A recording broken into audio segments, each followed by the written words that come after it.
নমস্কার বন্ধুরা, একটা গল্প বলি শোনো চ্যানেলে আপনাকে আবারও স্বাগত জানাই। আজকের উপস্থাপনায় আপনি শুনতে চলেছেন শ্রদ্ধেয়া লেখিকা আশাপূর্ণা দেবী রচিত একটি ছোট গল্প, উচিত জবাব। গল্প পাঠে আমি মৌমিতা। শুরু করছি আজকের গল্প, উচিত জবাব।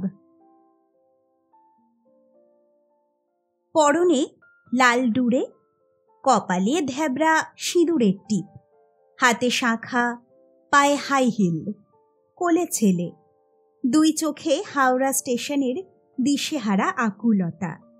উদ্ভ্রান্তের মতো প্রশ্ন করল, আছানছোল যাইবার গাড়ি কটায় ছাড়বে বলতে পারেন? বলতে আমি পারতাম, বিনা অনুসন্ধানেই পারতাম, কারণ আমার গন্তব্য ওই একই। কিন্তু আপনারা বিশ্বাস করুন আর নাই করুন, বললাম না আমি। বিবেকের কষাঘাতে পীড়িত হয়েও বললাম না। না, বলতে পারিনি বলে মুখ ফিরিয়ে গটগট করে চলে এলাম। কি সত্যি বলে বিশ্বাস করছেন না? ভাবছেন এই একরকম চাল ফলাচ্ছি, নাকি ভাবছেন মেয়েটি আমার শত্রু? না মশাই, সেসব কিছু না। আসল কথা, পরোপকার আমি করি না, সামান্যতমও না। গত 5 বছর থেকে পরোপকারের ছায়াও মারাই না আর। কারণ সামান্য একটু পরোপকারের ছিদ্র দিয়েই আমার আজীবনের সুনামটুকু আমি হারিয়েছি।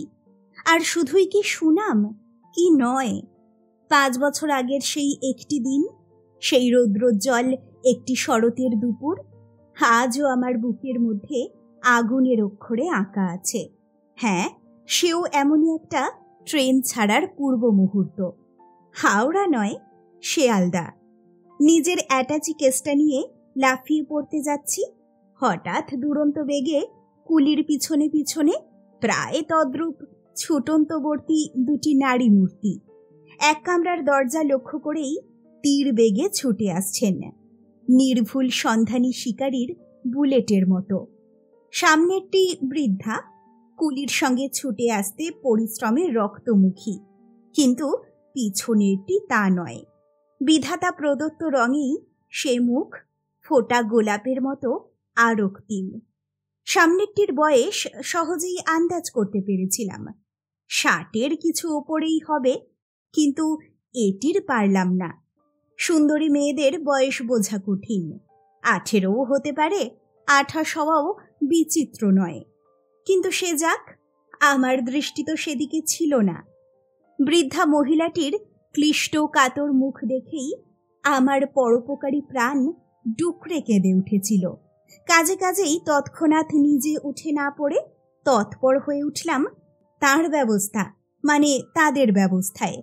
তাকে সযত্নে ধরে উঠিয়ে দিলাম, তাদের মালপত্রগুলি ঠেলে ঠুলে ঢুকিয়ে দিলাম এবং তার সঙ্গিনীটিকে আলগোছে ধরে গাড়ির গহ্বরে নিক্ষেপ করে দিয়ে তবে নিজে উঠলাম। আর সেই মুহূর্তেই গাড়িও ছেড়ে দিল। গাড়িটা একেবারে মানুষে আর জিনিসে ঠাসা, সে কালার নেই যে ডবল মাসুল দিলেই খালি কামরায় হাত পা খেলিয়ে বসে হাওয়া খেতে খেতে যাওয়া যায়। এখন সব ক্লাসেই ভিড়। এই তো সেবারে যাচ্ছিলাম কোথায় যেন একটা সাহিত্য সভায়, পরের পয়সায়, কাজেই নির্মল আনন্দময় চিত্তে প্রথম শ্রেণীতে চড়ে চলেছি। হঠাৎ যেন গায়ের কাছেই একটি বিজাতীয় অনুভূতি। তার কাছ থেকে সরে সরে বসলাম, কারণ পরনে ময়লা একটি তেনা, গায়ে শুধু ফতুয়া। যা ভেবেছি তাই, নিশ্চয়ই বিনা ভাড়ার যাত্রী। বেপরোয়া উঠে পড়েছে। কটমট করে তাকাতে লাগলাম, ভাবতে লাগলাম আসুক না একবার টিকিট চেকার, বাছাধন টেরটি পাবেন মজা। উফ, কি লজ্জাই পেয়েছিলাম সেদিন। যেই না চেকারের আবির্ভাব, আমি সেই ফতুয়াধারীর দিকে, যাকে বলে রোষ কষায়িত দৃষ্টি নিক্ষেপ, তাই করে বললাম, কই টিকিটটা বার করো। পান খাবার আয়োজন করছিল লোকটা। ময়লা একটা বটুয়া খুলে আমার কথায় কেমন একটু হাসল, তারপর অবলীলাক্রমে ফতুয়ার পকেট থেকে একখানা প্রথম শ্রেণীর টিকিট বার করে চুনের কৌটো চাপা দিয়ে রেখে ফের পান সাজতে লাগলো। ভাবুন আমার অবস্থাটা। আর ওদেরই সব ভাই বেরাদারদের আমার মুখের সামনে থেকে হাতছানি দিয়ে ট্যাক্সি ডেকে নিয়ে সহজ মহিমায় উঠে পড়া। সে তো সর্বদাই দেখছি। বাসের জন্য দাঁড়িয়ে দাঁড়িয়ে হতাশ হয়ে যখন ভাবছি দূর ছাই, একটা ট্যাক্সিই নিয়ে না হয়, কতই আর পড়বে, ঠিক সেই মহা মুহূর্তে সামনের ট্যাক্সিখানাকে হাত নেড়ে দাঁড় করিয়ে উঠে পড়ে জেদো মেধো রামাশ্যামা। সাধে আর বলছি শ্রেণীর মহিমা আর নেই। সে যাক, কি বলছিলাম? গাড়িতে ভিড়, তাই না? হ্যাঁ, গাড়িতে পা বাড়াবার জায়গা নেই, তবু ওরই মধ্যে কত সুব্যবস্থা সম্ভব তাই চিন্তা করছি। সহসা গাড়ির মধ্যে যেন একটা আর্তনাদ আছড়ে পড়ল। না আন্টি, আমার কুঁজোটা, জলের কুঁজোটা দেখছি না যে। চমকে শিউরে উঠলাম। বুকের রক্ত কুঁজোর জলের মতোই হিম শীতল হয়ে গেল। গাড়ি যখন চলতে শুরু করেছিল তখন তো দেখেছি সেই কুঁজো, দেখেছি মুখে একটি জার্মান সিলভারের গেলাস চাপা দেওয়া হৃষ্ট পুষ্ট নিটল একটি কুঁজো, বিরোহিণীর মতো একাকিনী বসে আছে শূন্য প্ল্যাটফর্মের মাঝখানে। উদাসীনের মতো তাকিয়ে দেখেছি মাত্র, স্বপ্নেও ভাবিনি তার জন্যেই এই আর্তনাদ উঠবে। বৃদ্ধা এদিক ওদিক তাকিয়ে তীক্ষ্ণ কণ্ঠে বললেন, সেই ওস্তাদ ছোকরাটি গেলেন কোথা? জিনিসগুলো তোলবার সময় কি আকাশপানে চোখ ছিল? আমি অবাক। বলাই বাহুল্য, এহেন মন্তব্যের জন্য প্রস্তুত ছিলাম না, বরং ভাবছিলাম পরিস্থিতি একটু শান্ত হলেই শান্ত চাহনির কৃতজ্ঞতা এবং বৃদ্ধার কলকণ্ঠের আশীর্বাদ লাভ করব। তা নয় এ কি? তাকিয়ে দেখলাম বৃদ্ধার মুখে সেই রক্তিমাভা আর নেই, তার বদলে ঘষা পয়সার মতো একটা নিরেট তামাটে ভাব। তবু গিয়ে হাত কচলে বলি, আগে ঠিক বুঝতে পারিনি কুঁজোটা আপনাদের। বৃদ্ধা তীক্ষ্ণ দৃষ্টি প্রদীপে একবার আমার আপাদমস্তক আরতি করে নিয়ে বিরক্ত কণ্ঠে বলেন, তুমি বুঝি তরবর করছিলে তখন? তা বলে জিনিস তোলবার সময় মোট গুণে তুলতে হয় তাও জানো না বাচ্চা? জলের বাক্স না হয়ে গয়নার বাক্সই যদি হতো। বলতে পারতাম মোটের মোট সংখ্যা আমার জানার কথা নয়, কিন্তু বললাম না। অপরাধীর মতো ঘাড় চুলকাতে লাগলাম। বৃদ্ধা পুনশ্চ ঝংকার দিলেন, যা গেছে তা তো ফিরবে না। আহা, অমন জলজ্যান্ত সিলভারের গেলাসটা গো, যাক গে মরুক গে।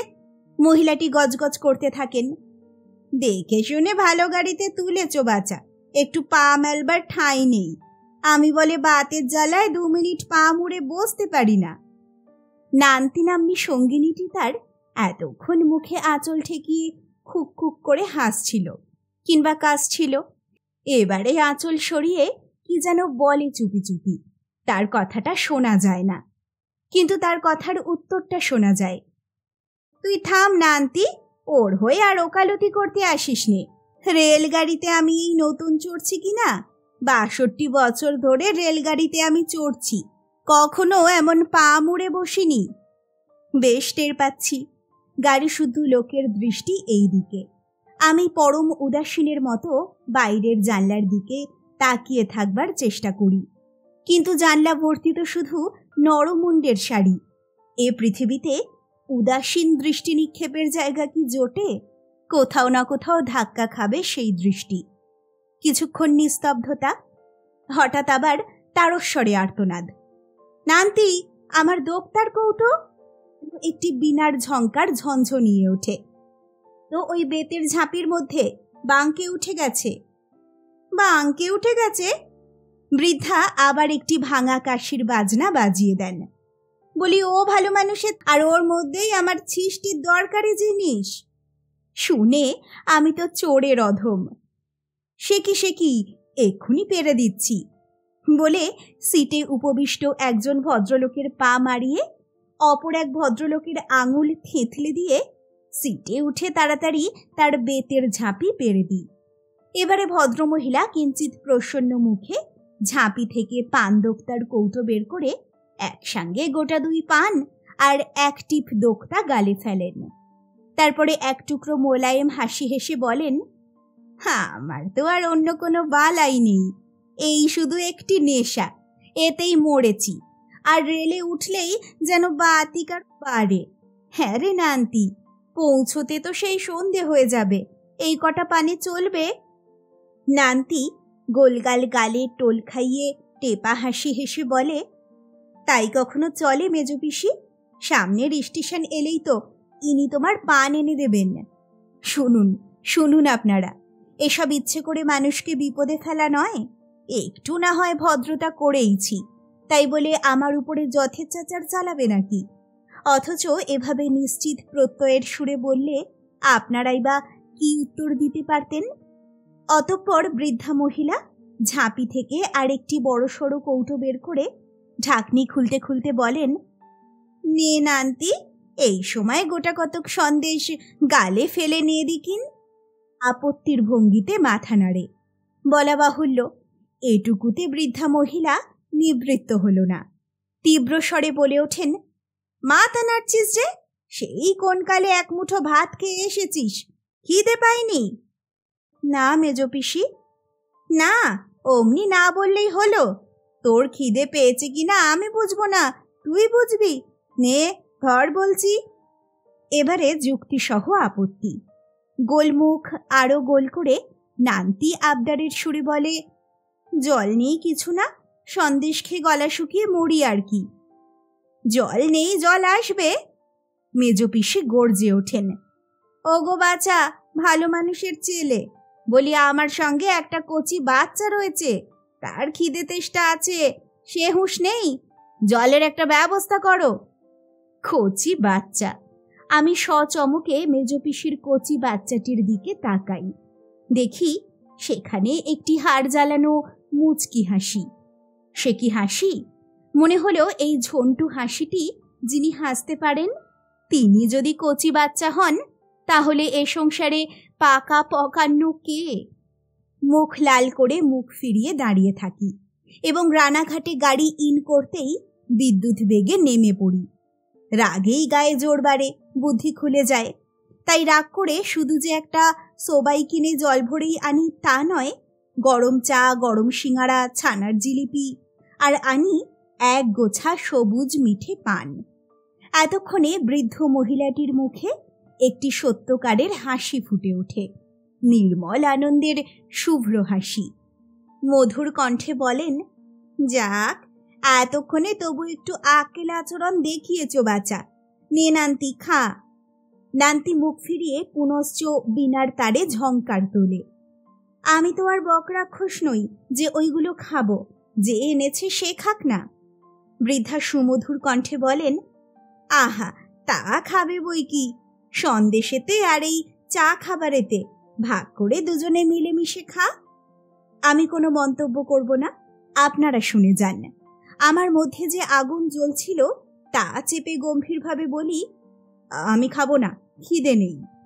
মেজো পিসির নান্তি হাসি মাখা অমায়িক মুখে বলে, সে কি, খিদে নেই কেন?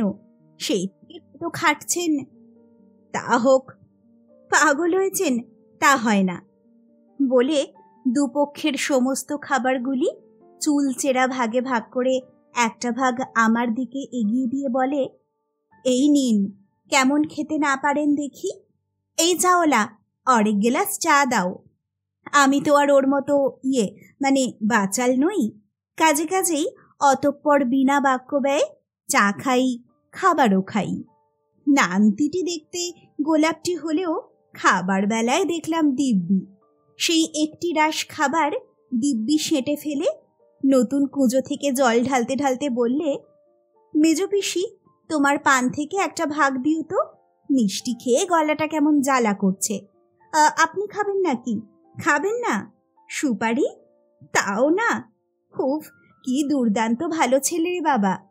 আবার সেই হাড় জ্বালানো ঝন্টু মার্কা হাসি। বুড়ির গালাগালের চাইতে অনেক বেশি গাত্রদাহকারী যে ওই কচি বাচ্চাটির এই ঝুনো হাসি।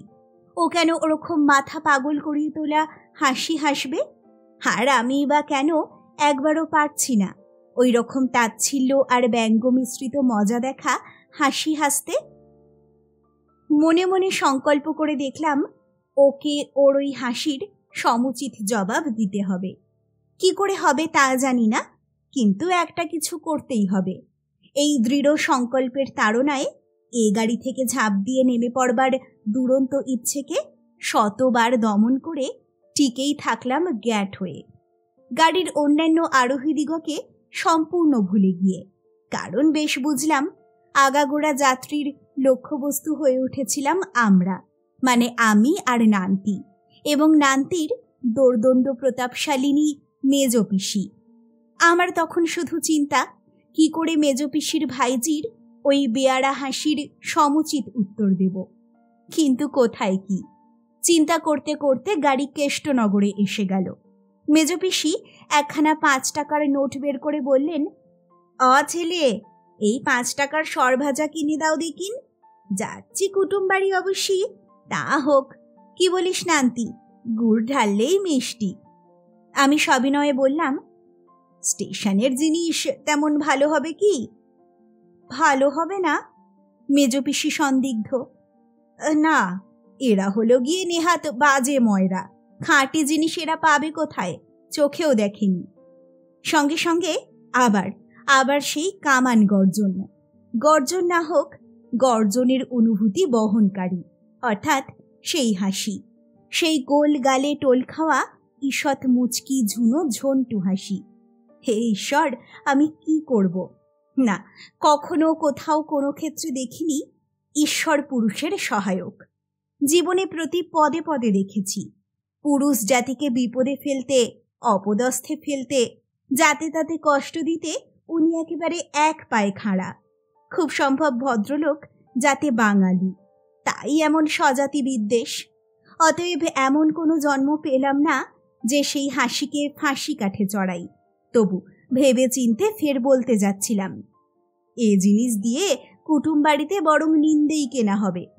বলা হলো না, মৃদু কণ্ঠ ধ্বনিত হলো, তাহলে এক কাজ করতে বলো না মেজ পিসি, উনি না হয় এখানে নেমে পড়ে খাঁটি জিনিস খুঁজুন, আমরা আমাদের লালবাগের ওখানের ঠিকানাটা দিয়ে দিই, পরের গাড়ি ধরে উনি সেখানে পৌঁছে দেবেন। এখন নিতান্ত নিরীহ প্রস্তাব একেবারে। বলুন বলুন আপনারা, এর পরেও যে আমি আমার মাথা ঠিক রেখেছিলাম, তাতে বাহাদুরি দেওয়া উচিত কিনা আমাকে? পড়ে রইল মেজ পিসির নোট। লাফ দিয়ে নেমে পড়লাম প্ল্যাটফর্মে, গটগট করে এগিয়ে গেলাম। না, শহরের দিকে নয়, সেই খাবার ফেরিওয়ালাটার দিকেই। জ্বলন্ত ক্রোধে কিনে ফেললাম প্রায় 8.5 টাকার সরভাজা সরপুরিয়া। খাক ওদের কুটুম্বরা, এই বাজে মালই খাক। মেজ পিসি জিনিসগুলি নেড়ে চেড়ে হৃষ্টচিত্তে বললেন, কই, তেমন মন্দ তো নয়, দিব্যি বাস বেরোচ্ছে। নান্তি, সবের বড় কৌটোটা বের কর দেখি। ও মা, নোটখানা যে পড়ে, কি দিয়ে কিনলে গো? গম্ভীরভাবে বললাম, আমার দাম লাগেনি। দাম লাগেনি? ও মা, সে কি? হ্যাঁ, ও ছোকরা আমাদের দেশের ছেলে, আমাদের বাড়িতেই খেয়ে পড়ে মানুষ, তাই। ও মা, তাই বুঝি? তা ভালো, তাই এ তো অনেক, তুমিও দুখানা খাও। আমার কি হবে? শোনো কথা, খাবার আবার কি হবে? খাবে? ও কিলা নান্তি, অমন করে হেসে গড়িয়ে পড়ছিস যে, এই এক বেয়ারা বিদঘুটে রোগ মেয়ের অকারণে হাসি। যত বলি অকারণ হাসি সর্বনাশী, তা যদি এক তিল শোনে। হাসতে হাসতে যে গেলি একেবারে, কি হলো? মেজ পিসি, জিজ্ঞেস করো তো, ওর বুঝি গল্প লেখার অভ্যাস আছে? আমি আর তাকালাম না। অবশেষে গাড়ি আমার এবং এদের গন্তব্যস্থলে এসে পৌঁছল। না, কোনো জবাব দেওয়া হলো না। নির্লিপ্তভাবে নিজের অ্যাটাচি কেসটা তুলে নিয়ে দরজার কাছে এগোচ্ছি, হঠাৎ পিছনে কাশি ভাঙার আওয়াজ। ছেলে, গটগট করে চলে যাচ্ছ যে? দেখছো এই সন্ধে বেলা বিদেশ বিভুই জায়গায় আমরা দুটো অসহায় মেয়ে মানুষ এত মোটঘাট নিয়ে স্টেশনে আমাদের কেউ নিতে এসেছে কি না সেটুকু খোঁজ নিয়ে যাবে তো? পারতাম, এই মোক্ষম সময়ে সেই হাড় জ্বালানো টোল খাওয়া হাসির জবাব দিতে পারতাম। উচিত জবাবের ধাক্কায় ধারালো মুখ, একেবারে নিটল হয়ে যেত। অনায়াসেই ওর মতো ওই রকম মুচকি হেসে বলতে পারতাম, তা আপনারা তো আর আমাকে সহায় করে পথে বেরোননি। বলতে পারতাম, আপনারা যদি অসহায় অবলা হন তাহলে বাংলা ভাষায় কিছু কিছু মানে পাল্টানো উচিত। বলতে পারতাম, হ্যাঁ অনেক কিছু বলতে পারতাম, কড়া আর ধারালো, কিন্তু বলতে পারলাম না। পুরুষ জাতির উদারতা বোধ আমার বলি বলি মুখকে চেপে ধরল। উচিত জবাব দেবার জন্যে যে মহিমাময় সংকীর্ণতাটুকু আবশ্যক, তার সবটুকুই যে বিধাতা পুরুষ কেবলমাত্র মহিলা জাতিকেই নিঃশেষে ঢেলে দিয়েছেন, পুরুষের ভাগে রাখেনি। কাজে কাজেই যেন সচমকে মুখ ফিরিয়ে বলতে হলো, আপনারাও এখানে নামবেন নাকি? নামবো না তো কি, বসে থাকবো? কুলি কুলি রবে হাঁক পেরে আমি এদের নামিয়ে নিলাম এবং সবিনয়ে শুধলাম, যাবেন কোথায়? যাবো তো কাঁসাপট্টির নিমাই উকিলের বাড়ি, কিন্তু কই কাউকে তো দেখছি নে। হ্যাঁলা নান্তি, তোর মামাদের তো আচ্ছা আক্কেল দেখছি, কুটুম কাটুম আসবার কথা থাকলে স্টেশনে এসে দাঁড়িয়ে থাকতে হয়, এটুকুও জ্ঞান নেই। নান্তির কণ্ঠ এবারে ক্ষীণ, মুখে অপ্রতিভ ভাব। তা আমরা তো আর কোন গাড়িতে আসছি জানিয়ে আসিনি। কিন্তু ক্ষীণ কণ্ঠ দাঁড়াতে পায় না মেজ পিসির কণ্ঠ দাপটে। থাম থাম, তুই আর মামাদের হয়ে ওকালতি করতে আসিসনি। বলি আজ আসবো তা তো জানতো, সব গাড়িগুলো একবার দেখে যাওয়া উচিত ছিল। কি করব, নেহাত নাকি তোর দায়িত্ব আমার গলায়, তাই মরতে মরতে এসেছি। নইলে তোর মামাদের বাড়ি আমার আসবার কি দায় পড়েছিল রে? নে এই ছেলেকে ঠিকানাটা গুছিয়ে বলে দে। এবারে নান্তি তীক্ষ্ণ কঠিন। কেন ভাবছো মেজ পিসি, আমি গাড়োয়ানকে বুঝিয়ে ঠিক পৌঁছে যেতে পারবো। পারলেই বা পারতে দিচ্ছে কে? পিসি ঝাঁসির রানীর ভঙ্গিতে বললেন, সে আমাকে কাটলেও হতে দেব না। বলি খুব তো সাহস, গাড়োয়ান বেটা যদি তরবরিয়ে অন্যদিকে নিয়ে যায়। ব্যস্ত হয়ে বলি, সে তো নিশ্চয়ই ওসব লোককে বিশ্বাস কি। চলুন, আপনার কাঁসাপটি লোহাপটি কোথায় যেতে হবে। না বলে উপায় কি? আর আমি তো বলিনি। অঘটন ঘটন পটিয়সী নিয়তি দেবী তখন আমার কণ্ঠে ভর করে সবকিছু বলাচ্ছেন, আর এ পর্যন্ত তিনিই তো ঘাড়ে ধরে চালিত করে আনলেন। তারপর আর কি? সেই রাত্রে দুটি অসহায় অবলার গার্জেন হয়ে কাঁসাপটির নিমাই উকিলের বাড়িতে গেলাম। কাঁসাপটিতে নিমাই উকিলের প্রাণটা কঠিন নয়, বরং মাখনের মতো। হাজার হোক পুরুষের প্রান্ত, তাই বারবার ত্রুটি স্বীকার করে আমাকে স্বনির্বন্ধ অনুরোধ জানালেন পরদিন তাঁর বাড়িতে নেমন্তন্ন খেতে। তারও পরে সে আর নিজ মুখে বলি বা কি করে, তবে নেহাত যদি না ছাড়েন তো বলি, সেই অঘটন ঘটন পটিয়সী নিয়তির নিয়মে তদবধি এই 5 বছর কাল মেজ পিসির নান্তি আমাকে ঘাড় ধরে চালিত করছেন। অবশ্যই তাতে যে আমি খুব বেশি কাতর তা নয়, তবে সেই অবধি পরোপকার আর করিনি। কারণ ঠিক জানি করলে তার কাছে চাপা থাকবে না, আর টের পেলেই ঝংকার দিয়ে বলে উঠবেন, পরোপকার না হাতি কি তা আর আমার বুঝতে বাকি নেই। তোমার মতো হ্যাংলা বেটা ছেলে যদি আমি আর দুটো দেখেছি। গাড়িতে তোমার অবস্থা দেখছি আর হাসি চাপতে চাপতে মরে গেছি। উফ, নেহাত কচি ছেলেটা সামনে রসগোল্লা দেখলেও অমন জ্ঞান হারা হয়ে ছোটে না। মেজ পিসিও কম চাল চালেনি, দেখেই ঝোঁক পড়ে গেছিল কি না। কিন্তু তুমি যদি অমন আদেখলে না হতে, বলি আমায় পারত কেউ ভুলিয়ে নিয়ে গিয়ে তার ভাইপো বোনপোর সঙ্গে বিয়ে দিতে। আবার সেই হাড় জ্বালানো গালে টোল ফেলা ঝুনো হাসি, এই 5 বছরের মধ্যে একদিনের জন্যেও যার সমুচিত জবাব দিয়ে উঠতে পারিনি। অথচ বিশ্বাস করুন আপনারা, শুধু ওই জন্যেই টোপর পড়ার বোকামিটুকু করে বসেছিলাম। ভেবেছিলাম নিজের কোটে পেয়ে হো কি আপনারাও যে সেই রকম সর্বনেশে হাসি হাসতে শুরু করেছেন দেখছি। মানেটা কি? ছোঁয়াচ লাগলো নাকি? শেষ হলো আশাপূর্ণা দেবী রচিত গল্প উচিত জবাব। গল্পটা আপনার কেমন লাগলো আমাকে অবশ্যই জানান কমেন্ট সেকশনে। খুব তাড়াতাড়ি ফিরে আসছি নতুন একটা গল্প নিয়ে। সকলে ভালো থাকুন, সুস্থ থাকুন। নমস্কার।